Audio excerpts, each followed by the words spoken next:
welcome to a special edition of NFL Team Breakdowns. This time, it's America's favorite team, your San Diego Chargers. Always in the last-second heroics, and for this coming season, we will predict none other than how the San Diego Chargers will finish, who are their impact players, and more. This is the national sports radio station on Spreaker.com. Danny Woodhead is a third down back. It's 3rd and 5. Allen motions tighter to the line. Pass rush coming. Rivers hit as he throws, going end zone. Caught! Ladarius Green is in. Touchdown to San Diego! As Ladarius Green pushed out wide to the near side. In motion a little tighter to the line now. Royal in the slot far side. Looking that way. Is Rivers throwing. Royal. Touchdown! San Diego! Inside the left pylon. And here come the Bolts. Movement on the line. Free play here. Rivers gets his feet, boogies to the right, chucks it up in the air, far side, coming back on the ball. Woodhead is tipped in the air 3 times. Woodhead's got it at the 39-yard line, far sideline. He's amazing. 31 seconds to go, and you're out of timeouts. 26-yard line of Kansas City, trailing, season in the balance here. It's 38-34 Chiefs. Rivers in shotgun. Clary with a block.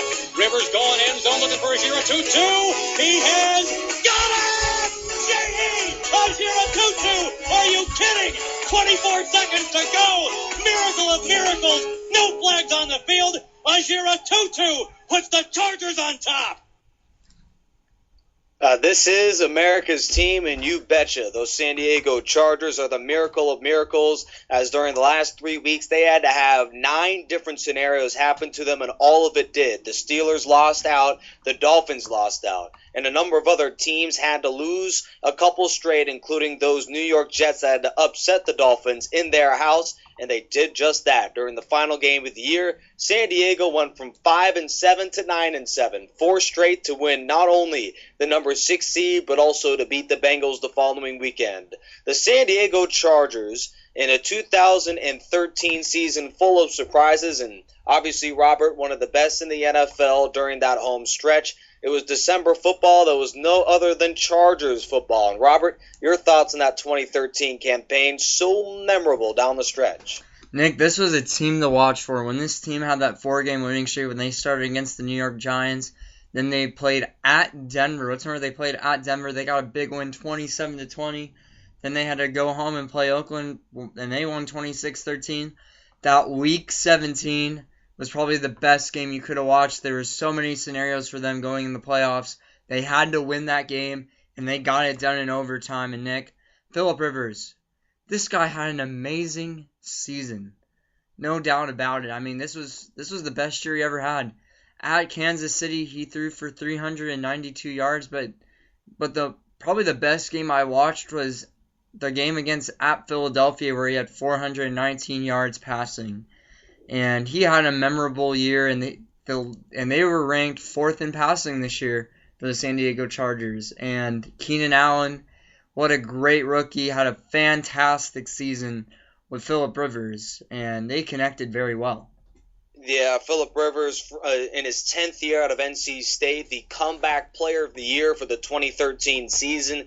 32 TDs and only 11 picks to go along with the 18 or 19, I believe, he had a season ago. Obviously, a much better campaign. Rivers nearly 4,500 yards as well. He didn't need a top-flight runner. Ryan Matthews was his running back. I mean, obviously far from the production of a LaShawn McCoy or a Marshawn Lynch. He doesn't need an all-star offensive line. I mean, some of the starters there are guys basically off the street. Jeremy Clary, to go along with a number of other big-time starters who nobody's heard of. All he needed was one big-time weapon to be basically a security blanket, and that was what should have been the Rookie of the Year in Keenan Allen. Nevertheless, the Chargers, they came back. It's questionable whether they should have even got into the playoffs, as that fumble by Eric Weddle at the 23 on a fake punt, it should have been actually a recovery by the Chiefs and a touchdown to seal it, but instead they called it down by contact. Nevertheless, the Chargers were a real valiant team, never say die, and I love Tom Telesco, the general manager, along with Mike McCoy, the head coach. 2 of the most intelligent and nicest guys in the NFL. I don't know if nice wins championships, but obviously a step above what the Chargers had from just 2 years earlier under A.J. Smith and Norv Turner. What I believe a huge improvement in the biggest category, head coach and general manager, from two of the worst to two of the best. And Nick, you look at this team and they really surprised a lot of people. Like the AFC West, it was all about Denver and it was all about Kansas City.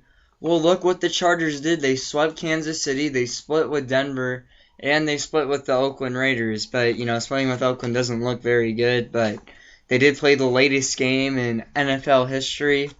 But going back, this was a miracle for them. They made the playoffs. They got a win at Cincinnati in the playoffs, and then had to go play at Denver, and they couldn't get it done. But they had such a terrific season, and give credit to Keenan Allen, and that was a great third-round pick for the San Diego Chargers, alongside a Manti Te'o at the second-round pick, and you also had a DJ Fluker at the right tackle. And they all started this year. So, Nick, you got to give credit to that 2013 draft class for really putting in work. And don't forget the basically the fifth-round pick that could be a potential future starter, and a Steve Williams. He tore his ACL into training camp, and he was during the late July, early August campaign, which was training camp, right before the first preseason game. A number of players on San Diego were calling this guy one of the better corners they had on the team. Obviously, it wasn't saying much, but he can come in and make an impact in his sophomore campaign, barring yet another injury, as Steve Williams has really come back strong and has made an impact there at Chargers OTAs and minicamps, which really puts to bed any sort of problems that the Chargers had questioning the free agency and the drafting capabilities of Telesco.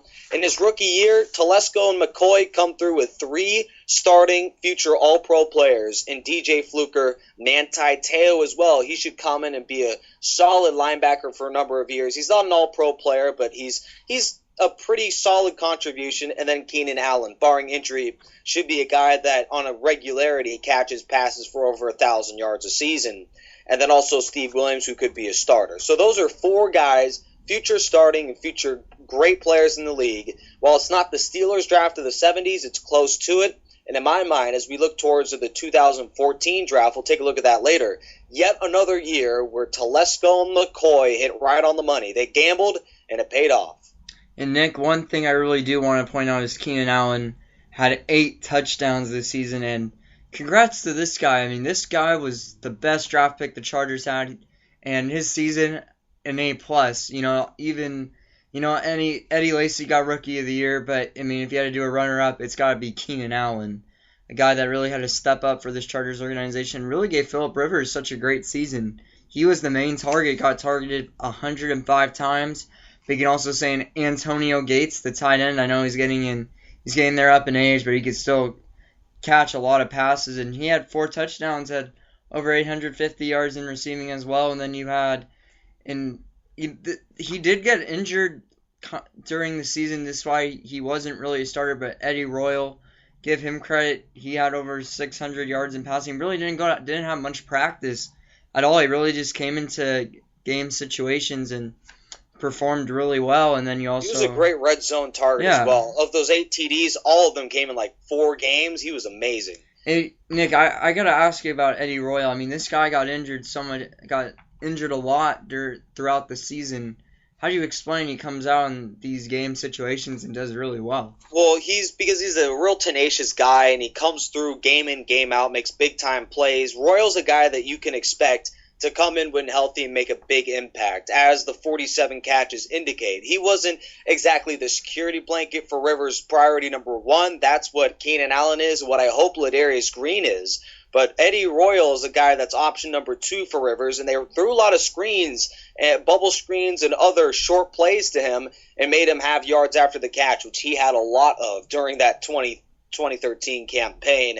I also want to take a look at one more guy. Antonio Gates is getting up there in age. He led the Chargers in receiving, but that might be the last time that he does so. But look out for Ladarius Green out of Louisiana Lafayette. This will be his 3rd year on the Chargers roster, and he has a lot of upside. He reminds me a little bit of a Julius Thomas, tight end for the Broncos, who basically was hidden in the depth chart for a number of years as soon as he grasped the hold of not only the offense but also the basic mechanics of running the tight end position, he became an all-pro player in just 1 year. And, I mean, ironically enough, Julius Thomas broke out in his third season. This will be Green's third season. And what I like about the wide receiver core for this squad is they come out of nowhere for the Chargers. And I think Phillip Rivers, the 32 touchdowns this season, I think he really proved himself as becoming an elite quarterback once again in this league.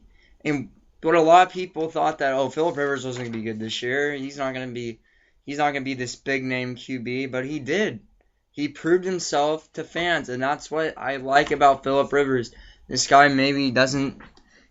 sometimes he doesn't perform very well, but when it's in games that you have to win, he gets the job done. He comes through. He's in the clutch. I mean, he basically last year had about 2 or 3 fourth-quarter comebacks, and a number of those came against the Chiefs. He really proved strong along with that receiving game, but don't get your eyes off of that running game as well. While Ryan Matthews basically had yet another season where nobody even noticed, he racked up 1,255 yards, 4.4 yards a pop, and scored 6 touchdowns. He won't have the flashy play similar to a Phillip Rivers. He's not a guy that's going to chuck it for 400 yards every game. Same with Matthews. He didn't really have a number of 100-yard performances, but he consistently moved the chains. He's a tougher running back than what a lot of people think.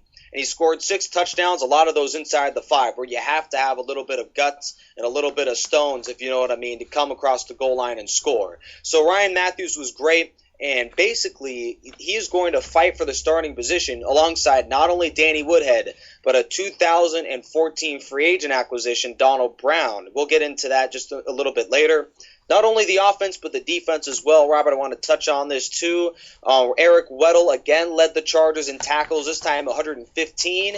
As our sack specialist as well was a Corey Leggett with 5.5, and also Kendall Reyes with 5. Our defensive line is pretty stout, and also it gives room for these linebackers like a Teo and a Butler to make plays. And I think, Robert, while it may not be the best defense in the world, it's a unit that can win and can win right now. But one thing, Nick, I was really concerned about the defense was the pass defense, and I know that's something you addressed in the draft, which we'll get to later on. But I mean, you had a Marcus Gilchrist who didn't really, I don't think, perform very well. But that's no. And I know you're gonna have to agree with me on that. And he had 2 interceptions, not too bad. But the main guy for this defense was an Eric Weddle, and watching his highlight film was pretty amazing to watch. He had 88 solo tackles, and he really, got to the running back and the wide receivers. And this guy led his defense. And I think the main key was to have Eric Weddle really help out that squad and really make a big difference. And also another guy I want to point out, Manti Te'o. He had 61 tackles in total. Maybe I give this guy a B for his season, and that's what he got in his grade in the draft as well. He didn't, and with the whole girlfriend situation, he kind of made himself a little bit known, saying, "Hey, I'm a good player, and when I can start for the San Diego Chargers, I can get the job done." Fortuitously, that's where basically the rest of the league took a pass on him and allowed San Diego to get a big-time steal. While obviously Teo isn't going to be an all-pro Hall of Fame player, he's going to come in and make a big impact. There weren't a lot of second-round picks that really performed well this year outside of maybe an Alshon Jeffrey. So basically, he comes in and makes a big-time impact. I want to touch on your defense as well. Only 11 interceptions total for the entire season. And we released a number of those corners during the offseason, including a Derek Cox, who he signed a big-time contract for, and basically, after 1 year, cut ties with a guy who barely could stay on the field because he was so basically lethargic. But we didn't have anyone else. Our starters for next year who played this last season are a Sharice Wright and a Johnny Patrick. I mean, who the heck are these guys? They combined for 2 picks total, 1 apiece. So it's going to be awfully interesting to see how this pass defense makes plays. But it's not just the corners, Robert. It's also that pass rush. I think based off of free agent acquisitions, we not only kept our own talent, but we added some extra pieces that can make this defense, which ranked towards the bottom of the league, mind you, but make it a little bit better for next year. Well, you had one good pass rusher, I think, left. You did have Jarrett Johnson on the outside linebacker. He had 3 sacks, not too bad, but when you look at Corey Liuget, I mean, I think he was one of the better players on this squad, and give him credit. He got the 5.5 sacks on that D line. But the linebacking core, I mean, that's Nick. That's probably gonna be my question mark for this season. Yeah, obviously Jarrett Johnson, he's a solid player, but I think he's more of a run-stopping type of a guy. The Chargers defensively ranked 29th in the league against the pass, but a lot of that had to do with the ineptitude at the cornerback position and the fact that early on in the year, all of our starters didn't play from the season ago, so we were still trying to figure out our niche. Now there'll be a number of guys returning in this defense. While they give up a lot of yards, they ranked only 11th in the league in points allowed per game at 21, which is pretty good. And you can win with a defense that allows 21 because that offense, it's putting up 25 points per game, enough to win more than enough there in the National Football League. So I think overall, this Chargers defense has a shot to really make a stand. The only thing they have to do next year, and I got to believe that Chuck Pagano will do it, it's the turnovers. They forced one of the league's worst percentage as far as turnover differential. They'll change that next season because you got to believe Pagano, he's going to be bringing those blitz packages early and often. And Nick, this 2013 season, as I said, was a magical season for them. Came out 9-7, made the playoffs, got a big win over Cincinnati. And Cincinnati is losing their mojo every season. I think San Diego might have put them down in the dumps for next season because of that big win over them at Cincinnati. And you know they lost to Denver, but they played a well-fought game. And I really liked Ryan Matthews this season. He had 4 games with over 100 rushing yards. That's pretty impressive for this guy. I mean, he had 1,255 rushing yards. Give this guy credit with his 6 touchdowns as well. He performed really well, and he also had a good O-line, especially when you draft DJ Fluker on the right side, and he was really helping out Matthews on that right side. Yeah, obviously, also the left tackle free agent acquisition we got was a King Dunlap. He came in, make a big-time impact as well. But that running back situation is going to be awfully interesting because Ryan Matthews took about a couple weeks before just recently now he reported to OTAs. I mean, he's still under contract. He still is making some pretty good money, and he just ran for over 1,250 yards. There's no reason to miss training camp, but obviously Telesco didn't draft this guy, and don't be surprised if following the season, it's Matthews. It's a contract year for him. Don't be surprised if he gets released. Because I gotta believe, and Robert, we were touching on this before the game. You're asking if Donald Brown, the free agent acquisition we got from the Colts, was he overpaid? Obviously, that at least is somewhat debatable. He was the second highest paid running back, only behind Chris Johnson in the free agent market. Even Ben Tate was paid less than him, and he's going to definitely be the starter over there for the Raiders. So you basically say immediately that, I mean, right now, the San Diego Chargers, no matter who's at running back, they'll make a big-time impact. Because you even throw in a Danny Woodhead, he's a tough, hard-nosed runner that's going to make plays. And then this is something I looked at, throughout Donald Brown's career. He played every game last season for the Colts, and he averaged 5.5 yards a carry, had 6 touchdowns this season. And I think this guy is elite. He's gonna have some good competition. He only had 537 yards rushing, but still a great season for this guy. And I think Matthews is going to be challenged in training camp this season. I think that the running backs is going to be the competition who gets the starting job. Yeah, and actually it's very surprising that the Chargers, not only did they get a couple free agents, but they also drafted a number of running backs, including a late-round pick and a Marion Grice, who could come in and be a number 4 halfback there for the Chargers. But it's just the situation there where San Diego has so many running backs, they're going to have to release guys that really could make an impact on the team because there's just way too much talent.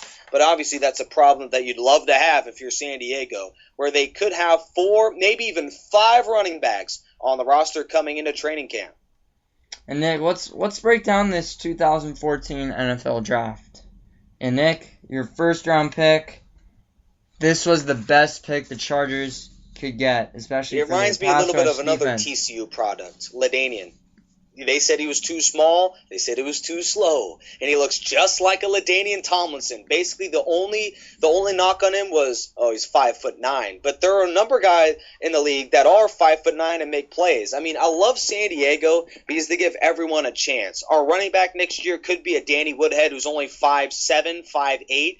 Basically, our wide receiver could be a third-round pick, and Keenan Allen, who basically was told too slow and too inconsistent to be valuable in the league, along with injury-prone as well. That's the knock on him. Ladarius Green, same thing. He was played at a small school. That's the tag on him. I love San Diego because there's so many guys that will start for this team that other guys wrote off, and you have to believe that coming into 2014, they think they can win this thing, and they're going to crush the league coming into 2014. And Nick, I think this guy is kind of a model of Asante Samuel. I think this guy is going to be fantastic for this team. This fills the biggest need for the San Diego Chargers, and they got it done. That is what some teams do not do. This is what the team did this year. Jason Verrett is going to come in as a starter. I think he's going to get 3 to 4 picks his first season, and that already upgrades that the would corner lead position. The Chargers last year. That would have led the Chargers. I love what Verrett does as well, because basically, no matter what, he's your starting slot corner, which means that you immediately, day one, drafted a starter. I love teams that do this because they immediately say, you know what, we're not interested in drafting a guy, perhaps a project, maybe even a bust. That's what the Jets did with their second-round pick, who they thought would be a starter, Stephen Hill. He's really self-destructed. The Chargers, what they did, they went out and said, we're going to draft a starter and a guy that we know wants to be on the team. And actually, ironically enough, Jason Verrett, since before the Combine, said he wanted to be a Charger, and he got it done. He's a San Diego superstar, and he's going to be alongside a couple of guys as well who were knocked off, and a Sharice Wright and a Gilchrist as well. And Nick, Jason Verrett is going to bring, I think, he's going to bring a lot of energy to this team, and as a rookie, he's really going to show some people that this guy was a great pick for any defense. And Jason Verrett, I think this guy's I think he's going to have like a Keenan Allen type of season. Right. I have to agree, and it's going to be nice because he's going to team up with alongside a Jerry Tauchu, their second-round selection, and basically not only does the pass rush help that defense make some plays, is basically a lot of their picks the Chargers had was when the quarterback was under pressure. That's the case with a number of teams in the league. When they can pressure the quarterback, they can make big plays. And Jerry Tauchu and Jason Verrett help a defense that ranked combined, and this isn't a mistake, 23rd in the league in total defense, which basically is one of the worst in the NFL, bottom 10. So when you add in a Tauchu, a Jason Verrett, and also, mind you, 5th-round pick Ryan Carruthers from Arizona State, 3 guys that can come in and play right away. I don't know about the 3rd-round pick, and Robert, I know you agree with me there, but they drafted 3 defensive guys that can make an impact right away. Nick, the 3rd-round pick, I was kind of disappointed.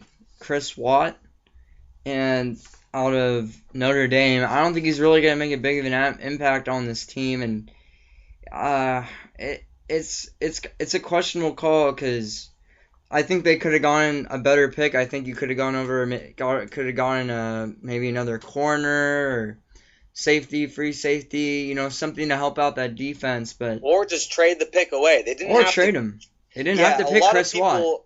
They did not have to pick Chris Watt. Yeah, they could have traded it and give it to someone else and maybe wait for someone else to come up. But Chris Watt was not your answer for round 3. Yeah, we needed an offensive lineman. Basically, Tom Telesco said that this is a very deep class of offensive tackles and guards, so they probably felt like this was maybe one of the better situations, but still, Chris Watt was scheduled to be 4th to 5th round pick, and you draft him early in the 3rd. Just a real questionable decision, but I'm not going to trip too much on this because of the remainder of their draft. Ryan Carruthers could come in and be a 2-down rotational defensive lineman who can stuff the quarterback, similar of maybe a Vince Wilfork, not as dominant, but Ryan Carruthers can come in and can stop the run and help those other guys get after the running back. And then Jerry Tauchu, many suggest that he may rack up 5 or 6 sacks year number 1. Jason Verrett, a couple picks in his rookie season. And that's basically the kind of production that teams like the Patriots, teams like the Broncos, they draft and they get every year, which is real impressive. And then also looking at the remainder of your draft, 6th-round pick Marion Grice, he may not be on the team, but that's not a bad thing. I mean, that basically shows how great that Chargers depth chart is. 3 guys that could start, Woodhead, Matthews, and Brown. And then 7th-round pick Tevin Reese, who could come in there and be on the team, but I mean, obviously expectations are low on him, but I'd love to see a Tevin Reese come in there and make an impact. And looking at Ryan Carruthers, I think is going to make an impact. This guy may not start his first year, but I think he might get that second string spot in the defensive tackle position, and I think he's going to learn a lot. He's going to learn a lot from the San Diego Chargers, and I think from this organization, you give him some time. He's maybe a project. I think if you give him 1 year, I think this guy will be a lot better. And not only a project, Robert. I don't know if you've done this ever before. I got to ask you a question here. Carruthers ran a 5.440, 5.4 seconds, worse than the combine by any position, right? Interesting, right? Do you think you can run a 5.440? No, not really. You don't think so? No. Oh man. Well, hey, listen, this guy can play because not only he basically set records for the worst in the combine, but he set the best with 35 reps on the bench press. This guy is a monster and could make a big time impact this year. That's called lifting. It's not called tackling, Nick. Hey, listen, you get it done any way you can. Carruthers will be good. And I know, Robert, you've been looking at free agents too. Yes, I have. But I think we did touch on a Mr. Donald Brown, who I think is going to be competing for a starting job. And as you said, that pretty much running back depth chart, it's gonna be a fight who gets to start for the San Diego Chargers. It's gonna be more crowded than LAX coming into this coming season. I mean, this running back class is deep, real deep. It runs. Man, they got a heck of a lot of talent there. And also, what I like to see are teams that have rotational running backs. I mean, Robert, I basically every single show I say this. Chris Johnson and Lendell White back in their day, they were the best at what they did. But also looking at that free agent acquisition at the top of the show, we mentioned Seiji Ejiro Tutu. I love this guy, and he has consistently been released by the Chargers. But now he's re-signed. He signed, I think, a 1-year or a 2-year deal, and he's going to be alongside a number of great wideouts. A guy that should expect to start along with a Donald Brown is also a guy who, I mean, I still am relatively high on.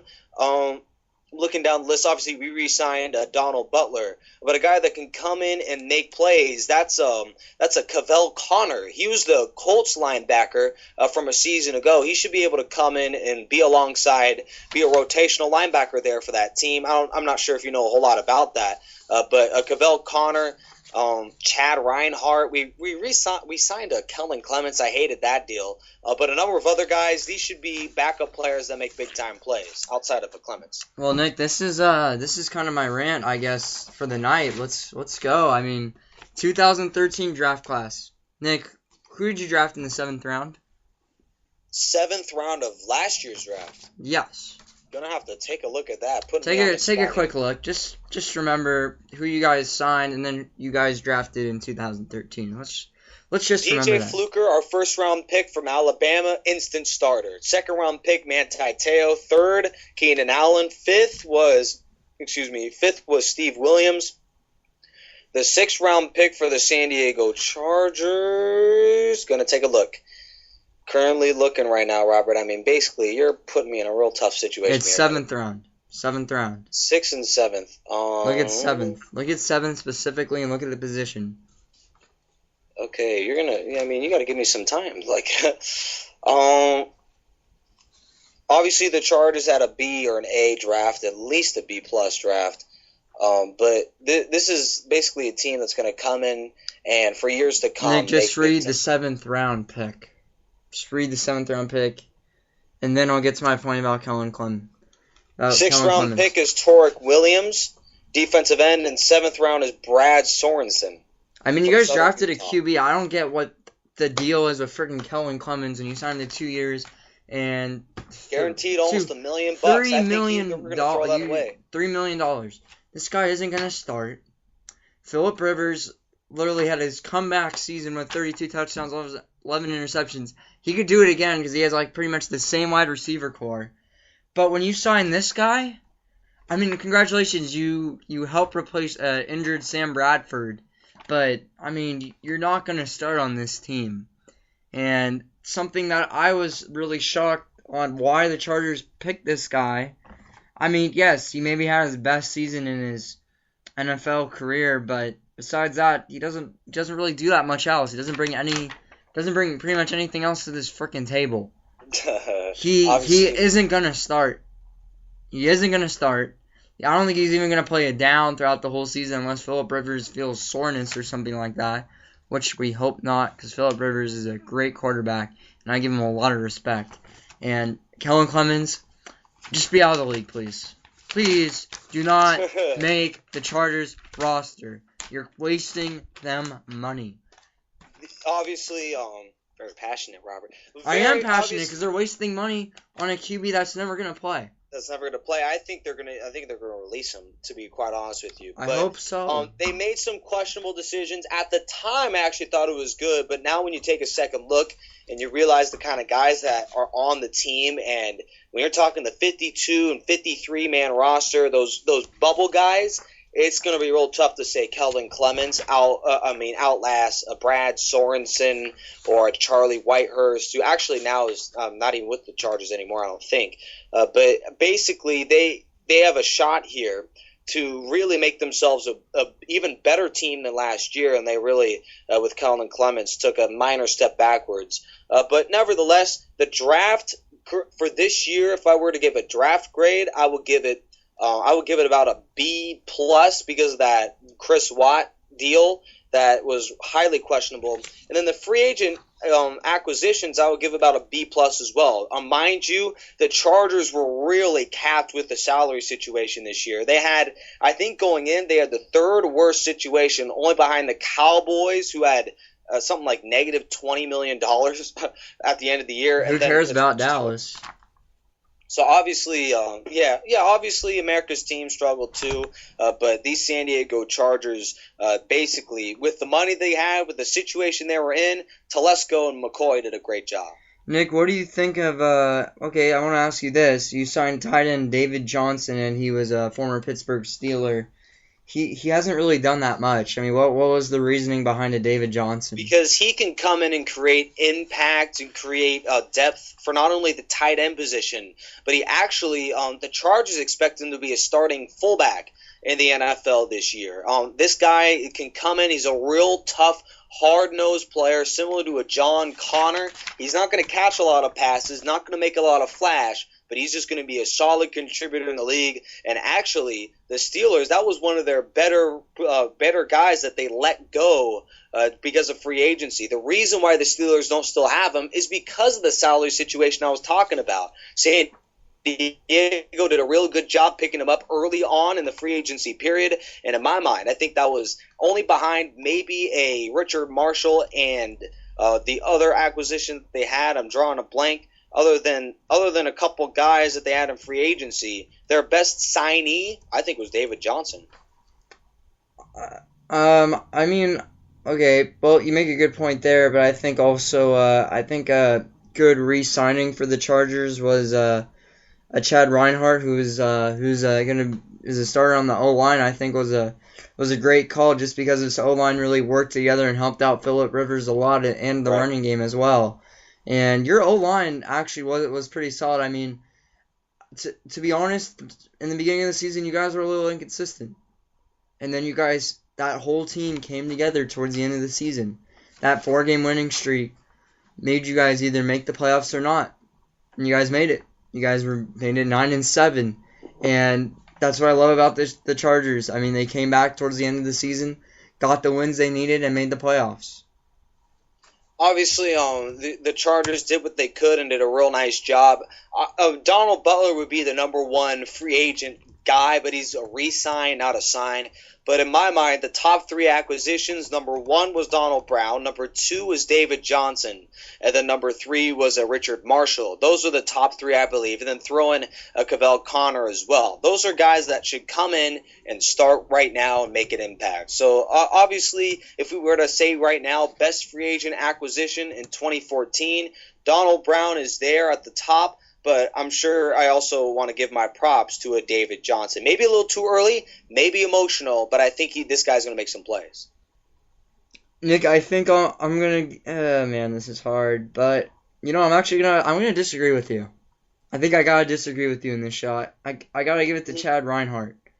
I think just because your O-line, you need to keep your O-line consistent. And when you keep your Chad Reinhardt, you guys look pretty good. And how that O-line assembled towards the end of the season, amazing. Our running game was better. The passing game was one of the tops in the league. I think top really good. 5. And then, obviously, before we get going on other aspects, that underrated player of the year, I'm going to give the free agent acquisition of David Johnson. Underrated guy that's going to come up, I have to believe, will be a Donald Brown. Nobody's going to see him. Nobody even talked about him. This guy could come in and make a big impact immediately here in the NFL.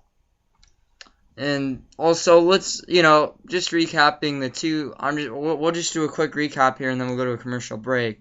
But their 2014 draft class, I think the Chargers did very well getting Jason Verrett, a corner that they really, really needed. And they covered the biggest need. No doubt about it. I mean, you guys got a running back and a wide receiver as well in that draft. And I think it's a good call just to get some competition going. And when you look at it, I think I'm going to give them a B. I think Chris Swap wasn't the draft pick you needed at the 3rd round. But he's also a guy I think that can develop towards next season. But I think 2013, Nick, I think you could say that 2013 draft class is probably going to beat that 2014 draft class. I would say so. But it set the bar so ridiculously high. It was unbelievable. But, yeah, I mean, looking up for these Chargers now with back-to-back drafts with guys that can start, I mean, that's a real accomplishment. There are teams that will go an entire draft class without drafting a single starter, and all of their guys are out of the league in 3-4 years. I mean, to have 3 starters year 1, I mean, off the charts. That's impressive. And also just, this 2013 season was magical, amazing, terrific, major heartbeat, because in that last game of the season, that was really the difference maker if they made the playoffs or not, and they still got a win over Cincinnati. Give them props. Phillip Rivers came out. I mean, he had he always has a better second half than the first half, but I mean, when he's on that fourth quarter, I mean, he's in the zone. You can't really take him out. And also what I liked is Matthews stepped up this season. You had Keenan Allen, who came out of nowhere and probably, I'm going to say, one of the greatest third-round picks in Chargers history. And he still has more years to come. Yeah, I know this is a real scary statistic, though. Every Chargers receiver, and actually I don't know if this is every receiver ever, but every Chargers receiver that has caught 100 or for 1,000 yards in his rookie season, all of them never did it again, and a couple of those were not on the team after a few years. Rookie year was fantastic, but he has to build on that to stay on this team and to stay absolutely outstanding here in the league.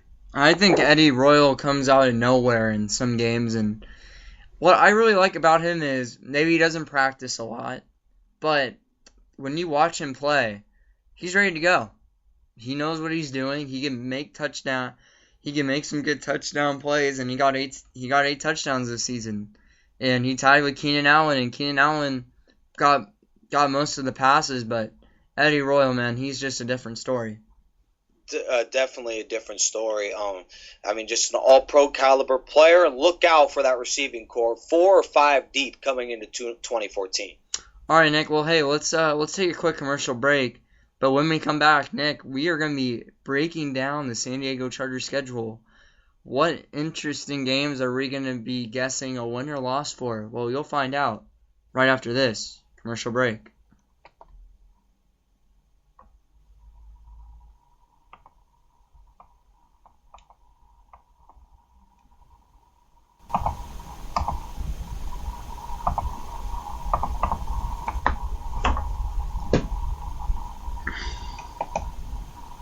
Sorry for the technical difficulties. It's the music that's not playing right away, but that NFL schedule is going to be really interesting to break down.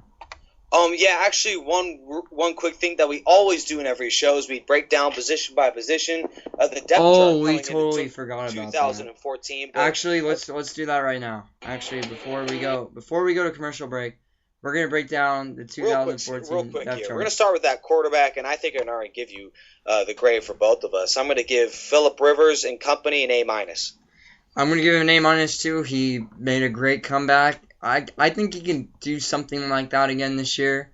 I think maybe he'll be like 30 touchdowns, but still, he had a pretty impressive season.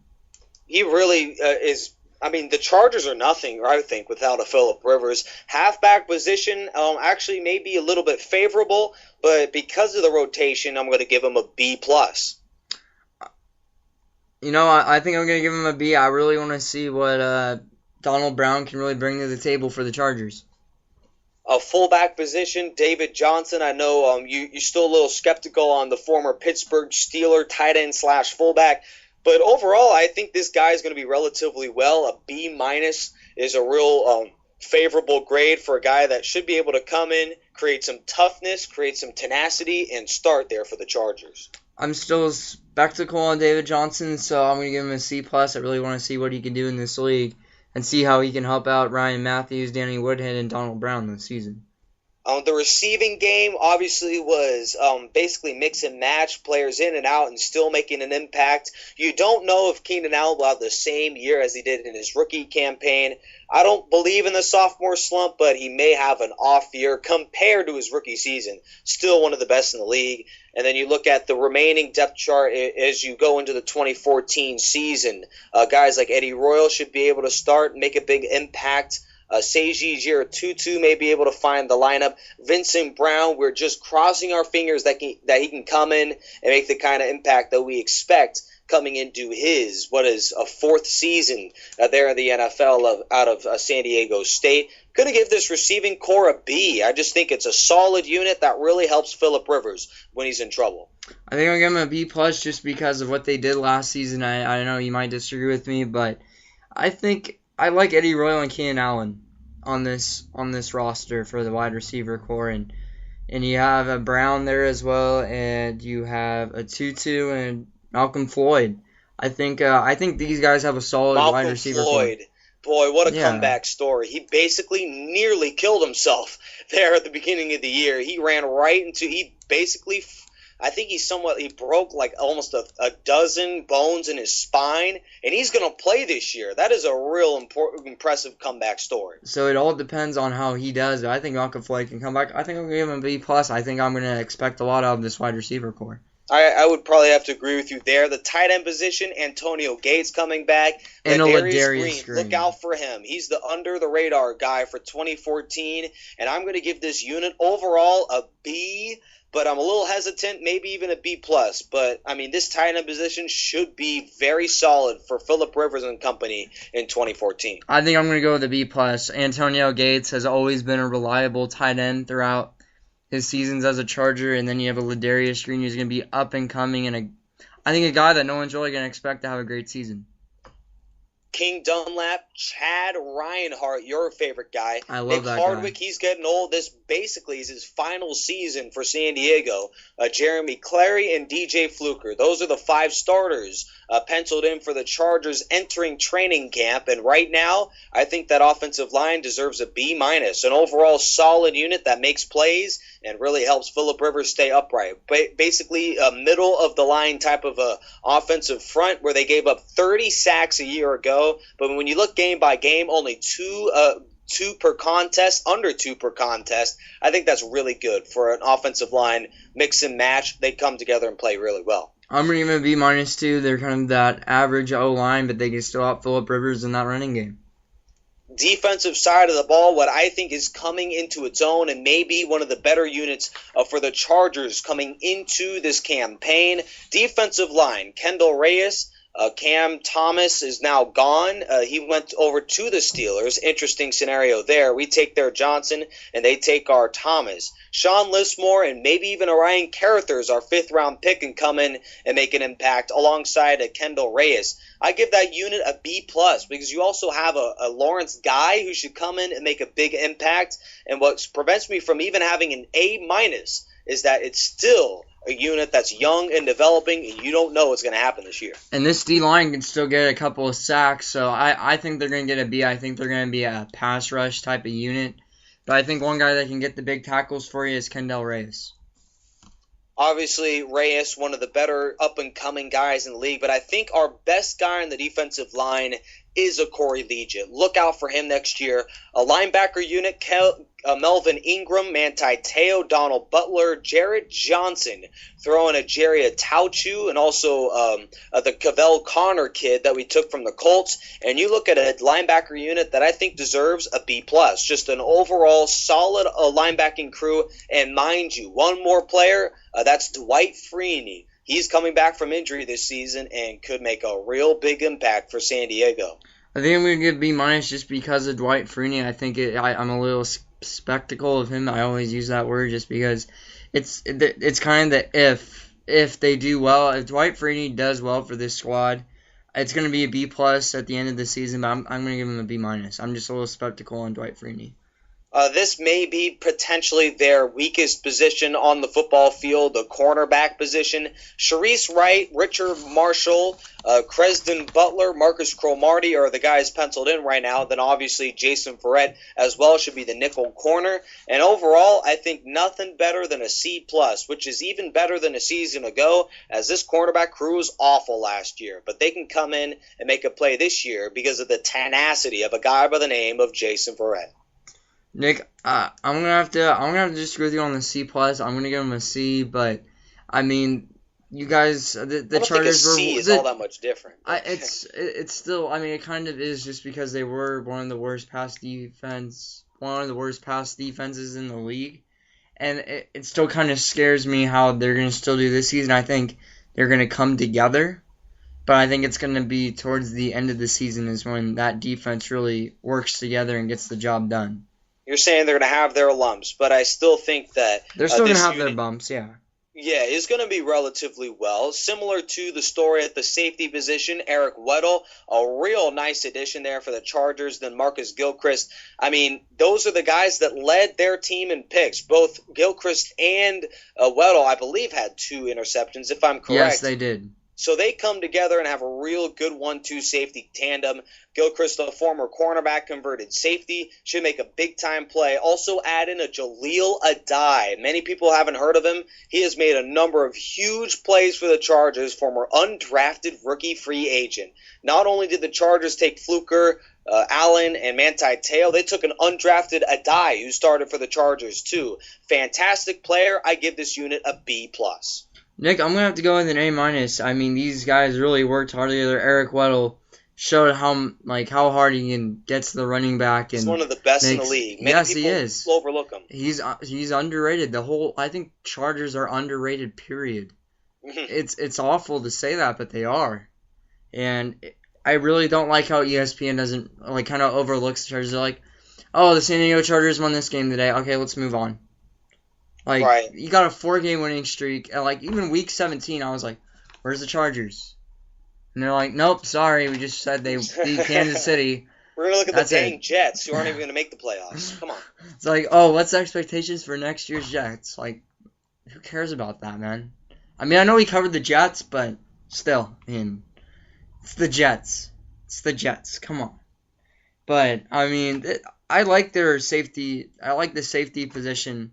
And it's the strongest point on this defense, so A-.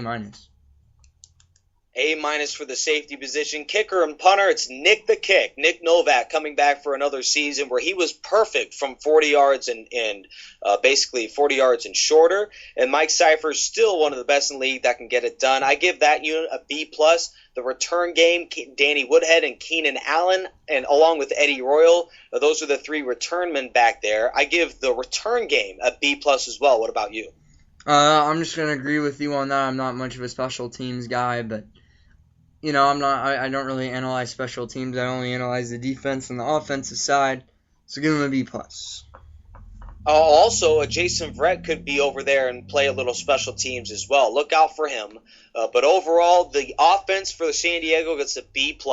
The defense gets a B, and that special teams unit a B/B+.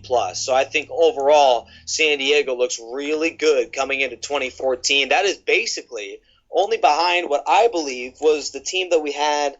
I'm looking overall right before we get to commercial break, guys, and we'll be right back to the favorite portion of the broadcast. But I'm looking at the ratings for every team that we had so far, and outside of, I think, the Arizona Cardinals, this is the best ranked team that we've had so far. The Jets were a B across the board. It was actually B-, B/B-. The Cardinals were B+B, and the Giants, to go along with the Packers, even the Packers were worse, and then the Browns as well. So this is the second rated team that we've had so far. How did they do in 2014, Robert? Could be interesting to find out. All right, well, we'll find out after this commercial break.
Hello and welcome back to NFL Team Breakdowns. We've been breaking down the San Diego Chargers for you.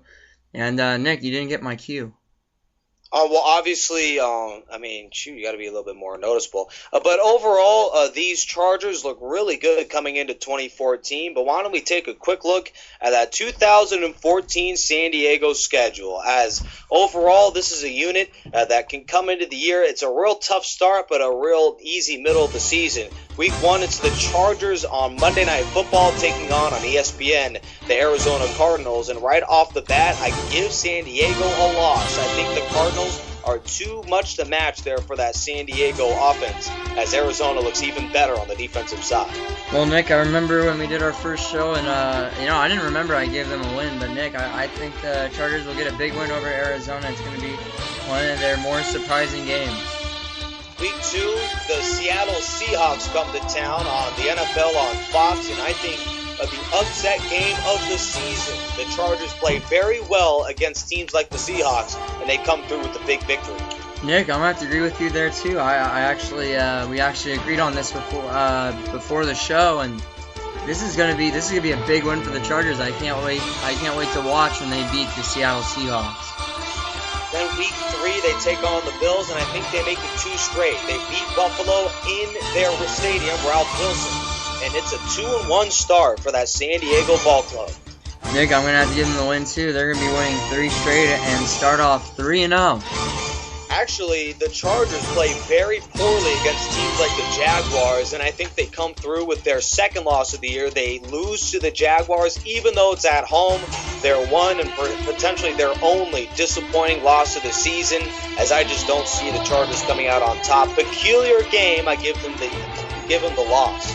Nick, I'm going to have to agree with you on that. They're going to get the loss to Jacksonville. It's going to be their first loss of the season for me. So that's going to be 3-1. Then they come back in week 5 and they get the W.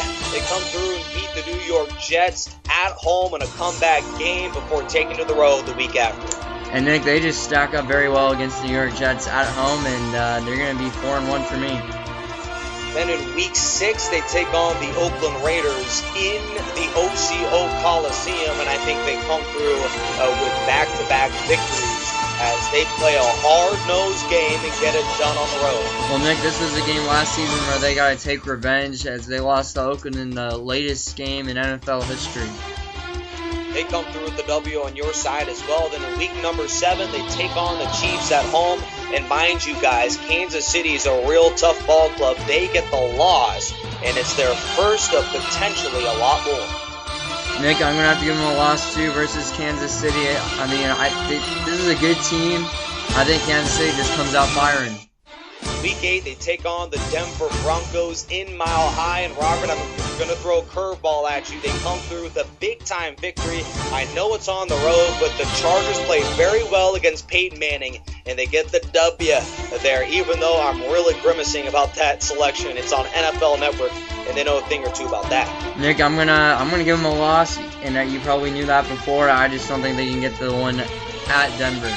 I know we agree on this game. Week 9, the Dolphins have played the Chargers well. They basically have been winless against Miami since, I believe, the 1900s. I mean, it's been a long time since the Chargers have beaten the Dolphins, and they lose again. And Nick, they're going to lose to Miami as well. I just don't think they have the firepower to do it. And then they're going to go on the bye week. Then it's the bye week before they go in the bye week, Robert, you think with 3 straight L's, but then they come through in week 11, and I think they get the W over there at home as the Raiders will come to town. And while they play tough, not tough enough there for San Diego. And that's going to be a win for Oakland. Oakland's going to get swept by San Diego this season. Week 12, they take on the Rams, a hard-nosed, tough contest. Robert, I'd like to see what you think. But in week number 12, I think San Diego comes through with yet another win. It's a big-time contest, but I don't think Jeff Fisher has what it takes in week 12. I think they get the win just because it's at home, and I think the Rams stack up I don't think they stack up perfectly against the Chargers. Week 13, they take on the Ravens, and it'll be yet another loss there for the Chargers. As in Baltimore, following the 4th and 16 conversion, yet another time the Chargers in a heartbreaking loss, they fall short to the Ravens. Nick, this was a toss-up for me, but I'm going to give them the win at Baltimore. They come through with 3 consecutive victories for you, Robert. Week 14, they take on the New England Patriots, and I think we can both agree that they fall short to one of the better teams in the NFL. Yeah, Nick, I'm going to agree with you on that. They do lose the New England Patriots. Week 15, it's home against the Denver Broncos, and while I want to say they lose, they're going to come through with another win and sweep the Broncos as they have a huge victory, and Phillip Rivers and company come through. It's at home, which is really nice there for that San Diego team. Nick, I'm going to have to... they do get it, I believe, after they lost on the road, they do get the big win over Denver. Wow, a curveball coming up from you as well. Week 16, they take on San Francisco in not Candlestick actually, a new stadium. I forget what it is, but nevertheless, the Chargers not only clueless on the name, but clueless on how to win. They come through with the loss. Nick, they're going to lose to San Francisco just because I think San Francisco is the better team in this game, and they have better defense. Nenaro Bowman will be back.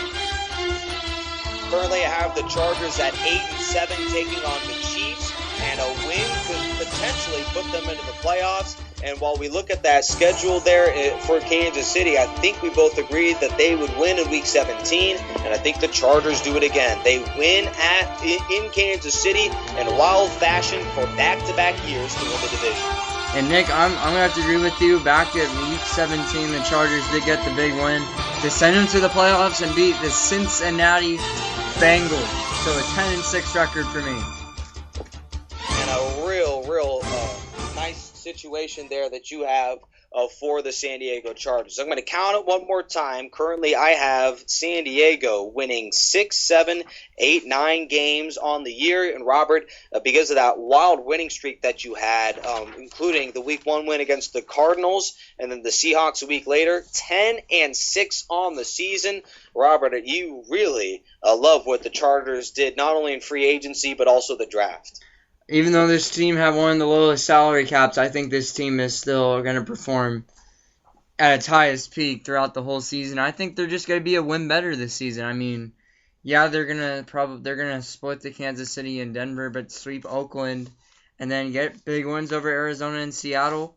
I mean, they do lose. I mean, they will lose to New England and San Francisco, but they still get 2 big wins in that schedule, especially against Denver and Kansas City as well. Yeah, San Diego looked like a team that got a lot more physical, and as I take a second look at that 2014 schedule, I said that San Diego, yes indeed, goes 5-1, which is the best record in that division against the AFC West. Their lone loss is to Kansas City at home, ironically. But I think the Chargers play very well against everybody in their division outside of the Raiders. But I think the Chargers drafted very well in the free agency classes. Albeit that, some of the concerns we had with Kellen Clemens and maybe a couple other guys. But I think the Chargers came through very well. Back-to-back years with solid drafts and just an overall great performance. And, overall, San Diego looks real good. Robert, I don't think we can say this team's any less than an 8-9 win type of a team again. No, they're not, and I predict them at 10 just because I think this team is a little bit better from last season. I can't wait to see what they can do, especially in a tough I think they're in a tough division, but remember we covered the Kansas City Chiefs just last night, and this team could diminish by pretty much every season that keeps on going. So in the future, Kansas City Chiefs look pretty screwed. It's an egregious team with a head coach that, not only reportedly, but historically hasn't won in the playoffs. Not the same case for Mike McCoy. He comes in and he makes a big-time impact. I think that he comes through one more time, and the San Diego Chargers win 9 games. I think the only thing is, my argument, the record says that they don't improve at all. But this is a way tougher schedule than last year, where basically San Diego only has one gimme game. That's against the Jaguars. And maybe you can contest the Buffalo Bills being the other kind of a gimme sort of a game. So basically San Diego doesn't have a lot of easy wins, which is why I think they squeak out 7, where they have to still win big games against the Chiefs. And we said that they would split against the Broncos, or against, I said 2-0, but you said they'd split. They have to at least tie a number of these series against the Broncos, the Chiefs, and even the Raiders. They're coming in very tough. It was kind of a questionable call with the Raiders, too. I think the Raiders might get a win, but, the Raiders, they're in a tough division this year. They're in a division where 3 teams made the playoffs last season, and it's not going to be easy. It's not going to be easy. Nevertheless, I think San Diego, because they're keeping a lot of their own talent, and they played very well at the end of last year, they used that momentum to win a lot early. You mentioned the Chargers would go 5-1 during the first 6 games. I think they would go 4-2. And then during the middle stretch, when things get tough, and when the weather gets a little bit colder, I think the Chargers start to struggle. You say they lose 3 straight after that. I say they lose 2 out of 3 to go into the bye. And then following the 14-day break, we think that they come out of the gates. And for me, they win a combined 4 of their last 7, a 4-3 record, and you have them at 5-2. So just overall, this is a team that may start off real early, struggle towards the middle, then following the bye, look out for San Diego to pull through with a couple big-time victories. All right, Nick. Well, let's get towards the end of the show here. I know what's going to be the best player in 2014 for the San Diego Chargers.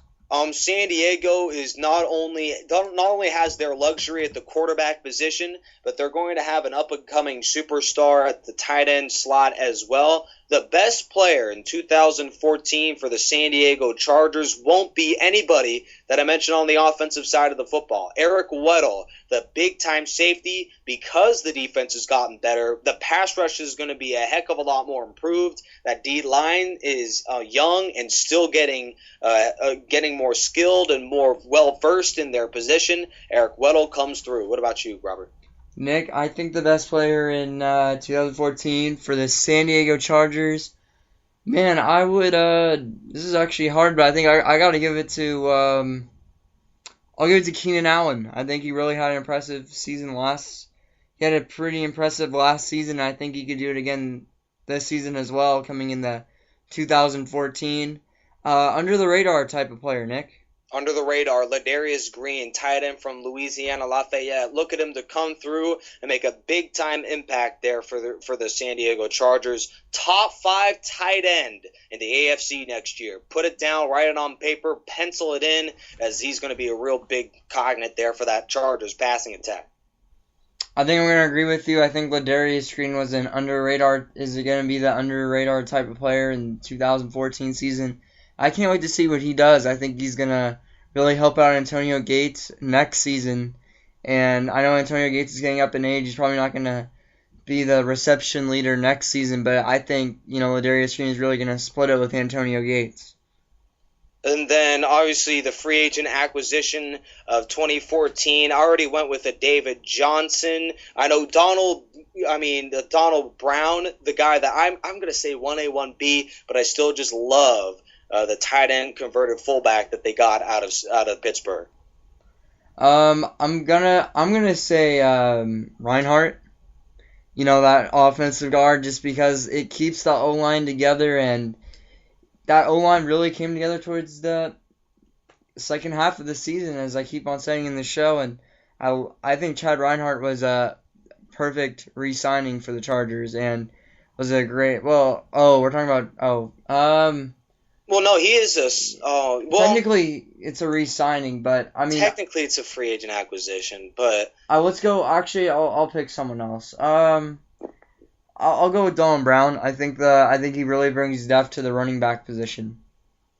I mean, basically those are the two guys. I mean, unless you want to go with a Johnny Patrick, I don't know about that. And he's a re-signing too, actually.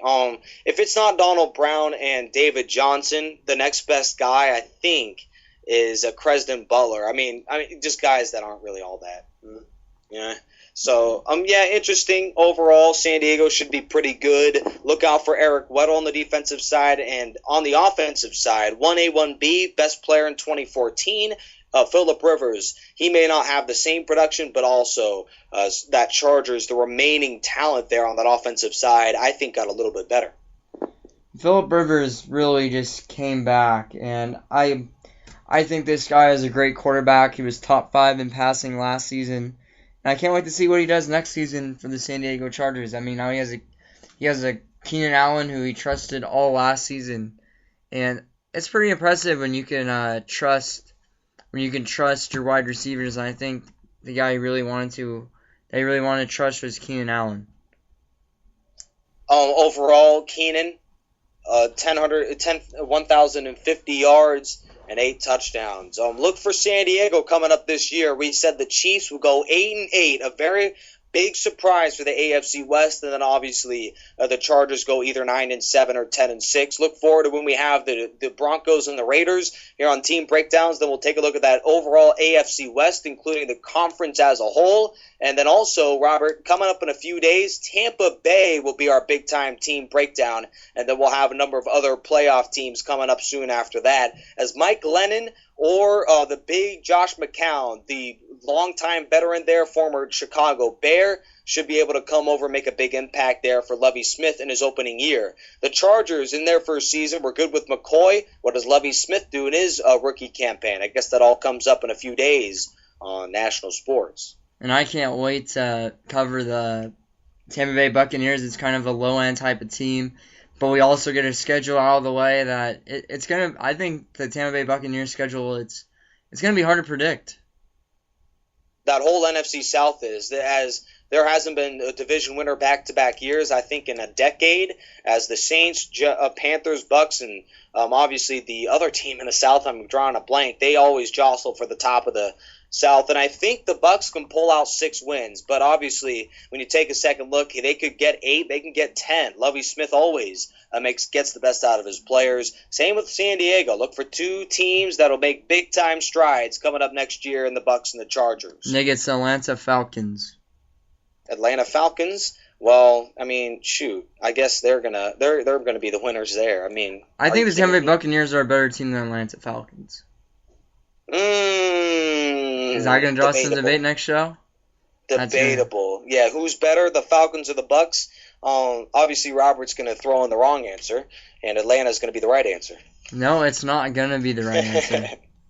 Watch out for Tampa Bay. I think maybe this team isn't gonna be the greatest, but I think they're gonna surprise a couple of people. Maybe not a winning record, but a record that's impressive enough to say that they didn't do horribly wrong. Or I guess they didn't do, I'm trying to think of the word. They didn't do horrible, but they still had an okay type of season. We'll go with that. A team that did a little bit better are the San Diego Chargers. And also 10-6 record. Before we get going, I'm going to give you one final audio clip. My favorite part of the show. Throw that intro there at the end of the clip, Robert. But listen to this. It's Arnold Schwarzenegger and his take on the Chargers.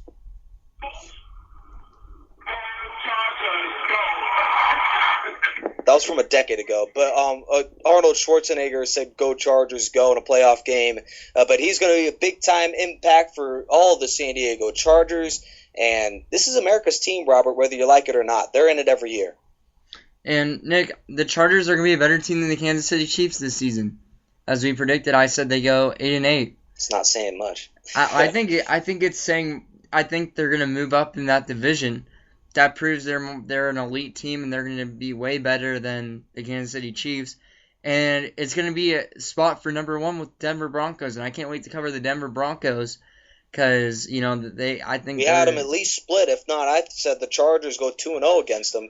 Interesting, is San Diego a team that can go deep in the postseason this year? And that's gonna be the great question to figure out. I mean, we've talked great about the Chargers. I say no. I mean, you look at New England and Denver. Those are the 2 teams they're going to face in the playoffs. Both of them got even better from last year, and this is basically their last hoorah. And I think it'll be Denver and New England again for the right to play against potentially the Seahawks in the Super Bowl. We'll see. I feel like, New England, they got to win it here, or Denver, because you have a 38-year-old Peyton Manning that needs to get that last Super Bowl, and then he's gone. He's gone. So San Diego should be the best team in about 3 or 4 years, given that they get a quarterback that'll win. Because I think Phillip Rivers could be on his way out after a couple more years after Peyton. I think if Peyton's going to last for 18, which would be 2 years from now, then Phillip Rivers I think can last for 16, which will be 6 years from now. That would be awesome. Phillip Rivers, he's my bolo tie type of a superstar player, definitely. And I can't wait. Just can't wait for the season to start and see what really happens. I could not agree with you more. So I guess now's the time. It's a good point to kind of wrap it up here. San Diego, either 9-7 or 10-6 on the year. Their best player should be Eric Weddle and Phillip Rivers there for both sides, there for the San Diego Chargers. As alongside Robert Dieters and the entire national sports broadcast crew, I am Nick Rice signing off here on a Friday night, live from San Diego, as the Chargers should be yet another playoff team in the AFC. So long, guys. Don't drink and drive, or don't drink at all, and have yourselves a great weekend as we are less than 100 days from NFL football again. So long.